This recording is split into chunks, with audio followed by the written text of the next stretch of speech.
saya Ria. Di sini saya sebagai host. Perkenalkan, nama saya Kumala Dewi. Di sini saya sebagai narasumber. Selamat datang di podcast Cermin Bahasa. Bicara apapun, isinya tetap ilmu. Dan di sini podcast ini akan membahas bahasa Indonesia sebagai cermin budaya, identitas, dan cara berpikir kita. Jadi saya Ria, dan di episode kali ini kita akan menelusuri perjalanan bahasa Indonesia dari masa lalu, masa kini, hingga masa depan.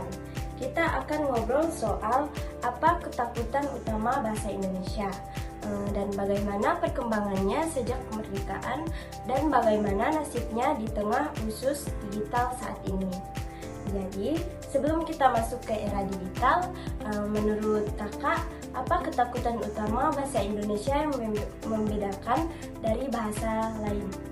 Menurut saya, kekuatan bahasa Indonesia yang utama dalam bahasa Indonesia terletak pada kesederhanaan dan daya serap yang tinggi. Bahasa Indonesia itu nggak ribet, susunan penjelasan yang nggak terlalu banyak perubahan. Bentuk kata seperti bahasa asing, misalnya seperti kata kerja dalam bahasa Indonesia. Waktu misalnya kayak makan dan tetap makan, tinggal tambahkan keterangan waktu. Pagi tadi malam, besok makan. Beda dalam bahasa Inggris. Nah, selain itu bahasa Indonesia itu sangat lentur, dia bisa menyerap banyak kosakata dan bahasa lain kayak seperti Belanda, Arab, dan Tionghoa. Sampai sekarang bahasa Inggris. Tapi anehnya, walaupun nyerap banyak, dia tetap terasa Indonesia banget. Karena ada rasa lokalnya sendiri. Yang menarik juga dalam bahasa Indonesia yaitu punya kekuatan sebagai alat persatuan, dan di negara lain punya ratusan bahasa Indonesia. Oh, jadi bahasa Indonesia itu kuat karena sederhana, lentur, dan mempersatukan. Dan ia mudah dipelajari, terbuka, menyerap pengaruh dari luar tanpa kehilangan identitas, dan berhasil menjadi jabatan komunikasi di tengah keragaman budaya Indonesia. Inilah yang membuat bahasa Indonesia begitu istimewa dan relevan sampai sekarang.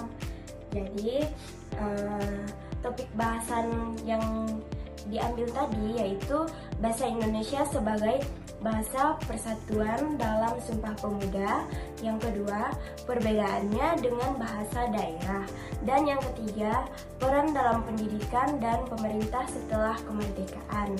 Jadi kita masuk ke asesmen yang kedua, bahasa kini, tantangan dan perubahan. Jadi Kak, bagaimana sih perkembangan bahasa Indonesia sejak masa kemerdekaan hingga sekarang menurut pengamatan Kakak?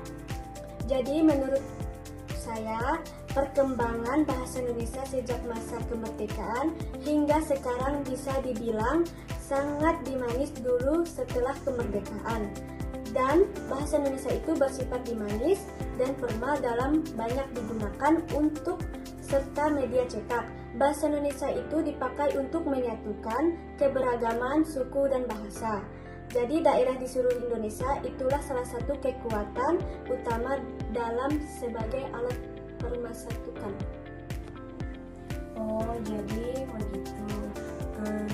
Yang saya ambil yaitu adalah bahasa Indonesia dalam media sosial, contohnya perubahan struktur dan kosakata, fenomena kata serapan, dan bahasa campuran.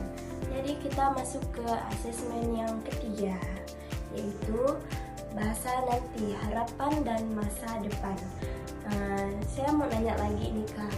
Jadi menurut Kakak, apa yang perlu dilakukan agar bahasa Indonesia tetap hidup dan relevan di masa depan Kak? Menurut saya, supaya bahasa Indonesia tetap hidup di depan di masa depan, kita harus menjaga agar terus dipakai dalam kehidupan sehari-hari, baik secara lisan maupun tulisan. Bahasa Indonesia itu seperti makhluk hidup. Kalau digunakan, lama-lama bisa ditinggalkan dan dilupakan. Jadi penting untuk membuat bahasa Indonesia tetap menarik dan bisa mengikuti perkembangan zaman. Misalnya, menyesuaikan kosakata dengan budaya baru, tanpa harus kehilangan jati dirinya. Jadi apa sih Kak peran anak muda dalam perkembangan bahasa Indonesia? Menurut saya peran anak muda itu penggunaan bahasa yang paling aktif, terutama di media sosial, dunia hiburan dan teknologi. Mereka bisa bikin bahasa Indonesia tetap gaul dalam hidup, tapi di sisi lain mereka juga perlu sadar bahwa mereka punya tanggung jawab untuk merawat bahasa ini. Misalnya walaupun pakai bahasa gaul atau campuran, jangan sampai bahasa Indonesia asli ditinggal atau dianggap kuno. Apakah perlu Kak strategi khusus untuk memperkuat bahasa di era globalisasi ini? Menurut saya semua orang itu perlu dan bisa membuat berperan bahasa asing di dalam film, musik, game, sampai aplikasi. Bahasa Indonesia harus bisa bersaing tanpa kehilangan identitas. Jadi kalau boleh memilih satu kata bahasa Indonesia yang paling Kakak suka, apa itu dan kenapa? Menurut saya, salah satu cara untuk dengan memperkuat identitas bahasa di sekolah sejak ini mendukung konten kreatif lokal dalam bahasa Indonesia itu dan memberikan ruang agar bahasa Indonesia ini bisa berkembang secara alami dan tetap terarah. Dan bukan karena selalu melarang bahasa asing, tapi lebih ke menjaga agar bahasa Indonesia itu tidak terselisih di rumah sendiri. Jadi kalau Kakak bisa menciptakan satu kata baru yang ingin dimasukkan ke dalam kamus, apa dan artinya apa? Halo semuanya, perkenalkan nama saya Ria. Di sini saya sebagai host. Perkenalkan, nama saya Kumala Dewi. Di sini saya sebagai narasumber. Selamat datang di podcast Cermin Bahasa. Bicara apapun, isinya tetap ilmu. Dan di sini podcast ini akan membahas bahasa Indonesia sebagai cermin budaya, identitas, dan cara berpikir kita. Jadi, saya Ria, dan di episode kali ini kita akan menelusuri perjalanan bahasa Indonesia dari masa lalu, masa kini, hingga masa depan. Kita akan ngobrol soal apa ketakutan utama bahasa Indonesia, dan bagaimana perkembangannya sejak kemerdekaan, dan bagaimana nasibnya di tengah usus digital saat ini. Jadi, sebelum kita masuk ke era digital, menurut Kakak, apa ketakutan utama bahasa Indonesia yang membedakan dari bahasa lain? Menurut saya, kekuatan bahasa Indonesia yang utama dalam bahasa Indonesia terletak pada kesederhanaan dan daya serap yang tinggi. Bahasa Indonesia itu nggak ribet, susunan penjelasan yang nggak terlalu banyak perubahan. Bentuk kata seperti bahasa asing, misalnya seperti kata kerja dalam bahasa Indonesia. Waktu misalnya kayak makan dan tetap makan, tinggal tambahkan keterangan waktu. Pagi tadi malam, besok makan. Beda dalam bahasa Inggris. Nah, selain itu bahasa Indonesia itu sangat lentur, dia bisa menyerap banyak kosakata dan bahasa lain kayak seperti Belanda, Arab, dan Tionghoa. Sampai sekarang bahasa Inggris. Tapi anehnya, walaupun nyerap banyak, dia tetap terasa Indonesia banget. Karena ada rasa lokalnya sendiri. Yang menarik juga dalam bahasa Indonesia yaitu punya kekuatan sebagai alat persatuan, dan di negara lain punya ratusan bahasa Indonesia. Oh, jadi bahasa Indonesia itu kuat karena sederhana, lentur, dan mempersatukan.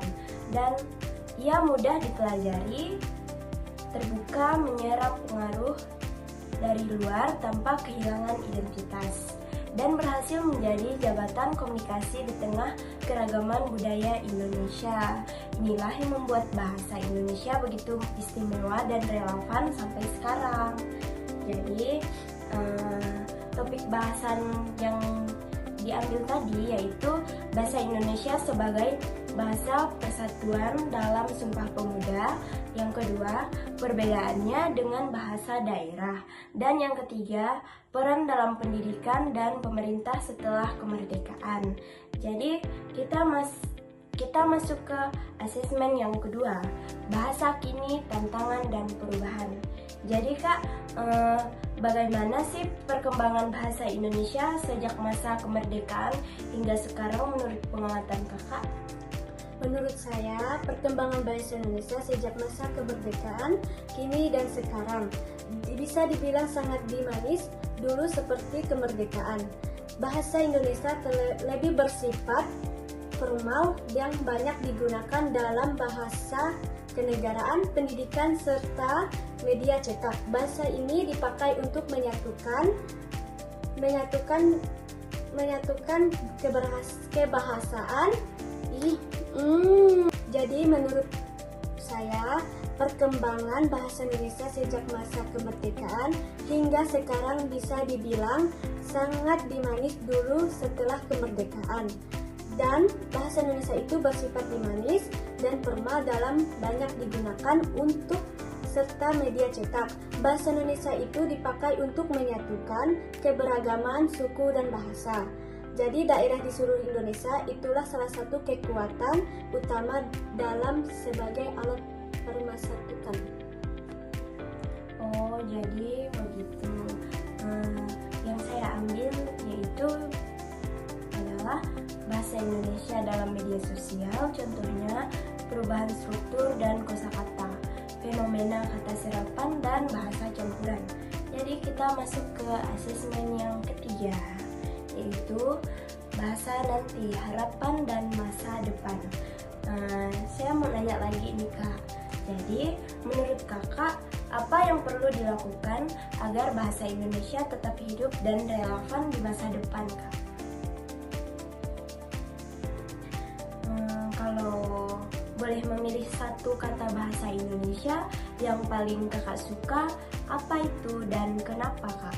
Kalau Kakak bisa menciptakan satu kata baru nih ya, yang ingin dimasukkan ke dalam kamus, artinya apa? Kalau saya menciptakan kata baru, saya usulkan kata suara rasa. Artinya perasaan yang tidak bisa diungkapkan dengan kata-kata, tapi bisa terlewat suara, musik, dan nada bicara. Kepanjangan dari suara rasa itu apa Kak? Suara dan rasa. Oh. Jadi teman-teman, kita di sini sudah di penghujung penutup. Jadi bahasa Indonesia bukan sekedar alat komunikasi, ia adalah jati diri. Dari masa perjuangan hingga di era digital, bahasa terus berubah, tapi semangat pemersatu tetap hidup dan setiap katanya. Jadi teman-teman, terima kasih sudah mendengarkan Cermin Bahasa hari ini. Jangan lupa follow podcast kami di platform favoritmu dan bagikan ke teman-teman yang cinta bahasa. Sampai jumpa di lain waktu. Terima kasih.